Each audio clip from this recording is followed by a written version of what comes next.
गुरुर्ब्रह्मा गुरुर्विष्णू गुरुर्देवो महेश्वरा गुरु साक्षात् परब्रह्म तस्मै श्री गुरवे नमः। श्री दत्त जयंती निमित्त परमपूज्य सद्गुरू क्षीरसागर महाराज यांनी दिलेला अनुग्रह आशीर्वाद।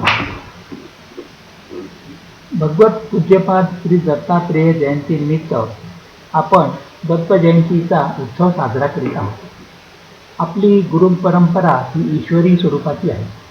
भगवान श्री दत्तात्रेय रूपी अवतार स्वामी नरसिंह सरस्वती यांचा मी अनुग्रहित असा शिष्य आहे। मला वयाच्या 7व्या वर्षी परमात्मा स्वरूप नरसिंह सरस्वती महाराजांनी गुरुपदावर बसविलेले आहे। आज या गोष्टीला 40 वर्षाचा काळ लोटला असून त्यांच्या जन्मोत्सवानिमित्त आज तुम्ही सर्व लोक एकत्र जमलेले आहात आणि तुम्हाला आशीर्वाद देण्याची संधी पण मला मिळाली आहे। ईश्वर निर्मित किंवा ईश्वरी प्रसाद लाभलेली गुरु परंपरा म्हणजे ज्यांना ईश्वराचा अनुग्रह झालेला आहे अशी परंपरा। परंपरेतील गुरूंचा अनुग्रह आपल्या आयुष्यात जर लाभला तर आपण त्यांचे शिष्य होण्यास पात्र ठरलो असे म्हणता येईल। ही गुरु परंपरा ज्या शिष्यांना अनुग्रहित करते त्या शिष्यांचे जन्मोजन्मी कल्याण होते। ही परंपरा आपल्याला चालविता यावी म्हणून गुरु पारंपरिक जो मार्ग आहे तो आपल्या जीवनात आचरण्याची अत्यंत आवश्यकता आहे। परमार्थ करताना जशी कर्माची गरज आहे किंवा आवश्यकता आहे तीच आवश्यकता आचरणाच्या बाबतीत सुद्धा असते। लिहिलेल्या कागदावर जर आपण लिहिले तर काय लिहिले हे आपल्याला समजत नाही, पण कोऱ्या कागदावर जर आपण लिहिले तर काय लिहिले ते आपल्याला सहज समजेल आणि आपल्याला त्याचा प्रत्यक्ष अनुभव घेता येईल। तेव्हा परमार्थ करताना गुरुसेवा करताना आचरणाची अत्यंत आवश्यकता राहील आणि ते आचरण आपण स्वतः सुधारायला हवे। आचार कोणी कसा करावा हे परंपरेने जरी सांगितलेले असले तरी आताच्या या परिस्थितीत या काळात तो संपूर्ण पाळणे शक्य नाही। तरी पण आपण हे अधिकाधिक पाळले पाहिजे आणि गुरुसेवा किंवा गुरूंची कृपा आपण संपादन केली पाहिजे। आपल्या मनामध्ये आपल्या गुरुबद्दल ते ईश्वरी स्वरूप आहेत अशी भावना सतत असावी। ते प्रत्यक्ष ईश्वरी स्वरूप कदाचित नसतीलही, ते कदाचित मानवसुद्धा असतील, पण शिष्यांच्या मनामध्ये आपले गुरु हे ईश्वर स्वरूप आहेत आणि त्यांचे वाक्य आणि त्यांचे मार्गदर्शन हे आपण अमृततुल्य मानले पाहिजे अशी भावना हवी। आपली भक्ती वाढायला आपल्याजवळ हे एवढे एकच साधन आहे। गुरुचरित्रामध्ये शिष्याने कसं वागावे याची बरीच उदाहरणे आहेत, पण त्यात गुरु आणि शिष्य हे नाते कसे निर्माण होऊ शकते याचे एक विशेष उदाहरण असे आहे की शबर नावाचा एक भिल्ल होता। भिल्ल आणि राजकुमार दोघेही अरण्यामध्ये शिकारीला गेले। शबराने त्या ठिकाणी एक लिंग उचलले आणि जवळ बाळगले। तेव्हा राजकुमाराने त्याला असे विचारले की हे जे भग्न लिंग आहे ते तुला काय करायचे? तेव्हा शबराने सांगितले की मला याची पूजा करायची आहे। मग राजकुमाराने त्या भिल्लाला मार्गदर्शन केले की याची षोडोपचाराने पूजा करायला हरकत नाही, फक्त अट एवढीच आहे की या लिंगाला रोज चिताभस्माचा नैवेद्य द्यावा लागतो। हे तू कर म्हणजे तुला शिव प्रसन्न होतील। राजकुमार हे क्षत्रिय त्या शबराने ती लिंग उचलले, त्यांनी त्याची नित्य पूजा करण्यास प्रारंभ केला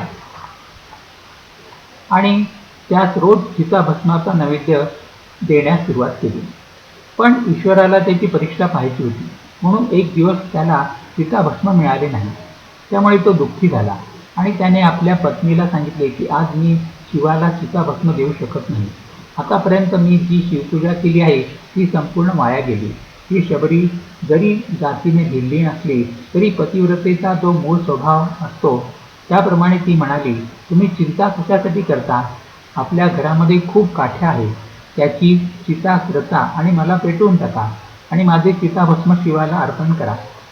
विचार करता करता बराच वेळ गेल्यानंतर यालाही मोठे आश्चर्य वाटले की आपली पत्नी शिवासाठी एवढं करू शकते आणि आपण शिवासाठी एवढेही करू शकत नाही का? मी काही पात्र नाही। त्याने पत्नीला चितेत टाकले. चिताभस्म घेतले आणि त्याचा शिवाला नैवेद्य दाखविला. तेव्हा शिव प्रत्यक्ष प्रसन्न झाले आणि प्रसन्न झाल्यावर त्यांनी विचारले की तुला काय पाहिजे ते माग. त्यावेळेला त्याला पत्नीची आठवण झाली, कारण तिला विचारल्याशिवाय काय मागावे हे त्याला तरी काय सांगता येणार. म्हणून त्याने बायकोला हाक मारली. तुम्हाला आश्चर्य वाटेल, बायको तत्काळ येऊन त्याच्या पुढे उभी राहिली. शिवांनी त्यांना आशीर्वाद दिले. मग त्याच्या लक्षात आले की हे काय घडले. त्याने पत्नीला विचारले की मी तुला पेटवून दिले असताना तू परत कशी जिवंत झालीस. तेव्हा तिने सांगितले की तुम्ही मला पेटवून दिलेत, पण मला थंडच वाटत होते, आगीची झळ लागलीच नाही. सांगण्याचे तात्पर्य यामध्ये असे आहे की मार्गदर्शन करणाऱ्या व्यक्तीने मार्गदर्शन केले आणि आपण आपल्या जीवनामध्ये जर ते तंतोतंत पाळू शकलो, आचरण करू शकलो, तरच ईश्वराची कृपा प्राप्त होते. ईश्वराची कृपा संपादन करण्यासाठी फार काही करावे लागत नाही. फक्त आपल्या गुरूंवर अत्यंत दृढ भाव किंवा विश्वास ठेवावा लागतो. आपले गुरु ईश्वर स्वरूप आहेत असा सतत भाव आपल्या मनामध्ये असावा आणि या श्रद्धेने आपण त्यांच्याशी आपला संबंध ठेवावा. गुरुवाक्य मज कारण मातेन करी निर्वाण, वेचीन आता आपुला प्राण, गुरु निरोप करी नये. मला माझ्या गुरूंचा ज्या पद्धतीने निरोप आहे त्याप्रमाणे मी आचरण करीन असा भाव तुम्ही तुमच्या मनात सतत उत्पन्न करा. मी माझ्या तोंडून अनेक वेळा अशी आश्वासने दिली आहे की तुमच्यावर काही संकट आले, तुम्ही दुःखी झालात की तत्काळ तुमची माझी भेट होणे जरी शक्य नसले तरी माझे स्मरण करा, आठवण करा. तुम्हाला त्याची प्रचिती येईल आणि असे काही भक्तांना अनुभवाला येण्याची शक्यताही आहे. आपण दत्तजयंती म्हणा, गुरुपौर्णिमा म्हणा, हे उत्सव साजरे करण्यामध्ये पैसा खर्च करणे हा हेतू नसून निवृत्ती अधिक प्रमाणात वाढावी, तो प्रसाद आपल्याला प्राप्त व्हावा हा हेतू आहे. आपल्या मनामध्ये जसा जसा हा विचार येईल तसा तसा भाव निर्माण होईल. तशी तशी ती शक्ती जागृत होते आणि तिचा आपल्याला प्रत्यक्ष अनुभव येऊ लागतो. गुरुस्वरूप परमोद्धारे ऐसे ज्ञान देईनच. नामदेवांनी ईश्वराजवळ काय मागितले असेल तर हे मागितले, ईश्वरा तुझ्या भेटीची आम्हाला काही आवश्यकता नाही. तू आम्हाला नाही भेटला तरी चालेल, पण जे गुरु आम्हाला भेटलेले आहेत, जे गुरु आमच्या जीवनामध्ये आलेले आहेत, त्यांचे स्वरूप काय आहे ते आम्हाला कळू दे. स्वरूप या शब्दाचा अर्थ त्यांचा अधिकार काय आहे हे कळणे आवश्यक आहे. आणि त्यांचा अधिकार खरोखर जर मोठा असेल, गुरुपदाला ती व्यक्ती योग्य असेल, तर अशा गुरुपदाची तुम्ही सतत सेवा करा. त्यात तुम्हा लोकांचे कल्याण आहे. तप हे या पद्धतीत दुसरे असू नये आणि तत्वही याहून दुसरे असू नये असे सतत चिंतनात मग्न असावे. आतापर्यंत गुरुपरंपरेत जे लोक जन्माला आले त्यांच्या शिष्यांची परिस्थिती पाहिली तर हे सर्वजण उद्धरले गेल्याची उदाहरणे आहेत. आपण गुरूंच्या चरणी शरण गेल्यावर आपला उद्धार होणारच, आपल्या मनामध्ये अशी श्रद्धा निर्माण होणारच असा भाव सतत तुम्ही तुमच्या मनामध्ये उत्पन्न कराल. तेव्हा दत्तजयंती साजरी करणे, गुरुपौर्णिमा साजरी करणे, गुरुमूर्तीची पूजा करणे याचा तुम्हा लोकांना विशेष अनुभव येईल. नाहीतर उत्सव हा कार्यक्रम होऊ नये आणि कार्यक्रमाला तुम्ही उपस्थित राहिलात असे कधी घडू नये. उत्सव हा प्रासादिक आहे आणि या प्रसादातूनच तुमच्या जीवनाला एक विशिष्ट वळण लागणार आहे. त्याची कृपा तुमच्यावर होणार आहे. आज आपण दत्तात्रेय निवास याचा जरी विचार केला तर आपण येथे मूर्ती स्थापन करून देवालय काही निर्माण केलेले नाही. ज्या ठिकाणी मूर्ती असते त्याला देवस्थान म्हणतात, पण ज्या ठिकाणी ईश्वराचे कोणते तरी चिन्ह आहे त्याला क्षेत्र असे म्हणतात. आपण पंढरपूरला गेलो, आपण रामेश्वरला गेलो आणि काशीला गेलो. आपण या ठिकाणी का जातो तर त्या ठिकाणी ईश्वराचे चिन्ह आहे म्हणून जातो. तसेच या दत्तात्रेय निवासमध्ये आमचे परमपूज्यपाद श्रीगुरू हे पादुका निर्माण करून गेलेले आहेत. तेव्हा तुम्हा लोकांसाठी तरी हे क्षेत्र आहे. इतरांना हळूहळू समजून ते क्षेत्र होईलच, पण तोपर्यंत मी असेन अगर नसेन हा नंतरचा भाग आहे. तुम्हा लोकांसाठी तरी आज हे क्षेत्र आहे. आपल्या मनामध्ये असा सतत पवित्र भाव ठेवा, म्हणजे गुरुकृपा प्राप्त व्हायला काहीही काळ लागणार नाही. गुरुकृपा प्राप्त कशाने होते, तर आपल्या आचरणाने होते, आपल्या निष्ठेने होते.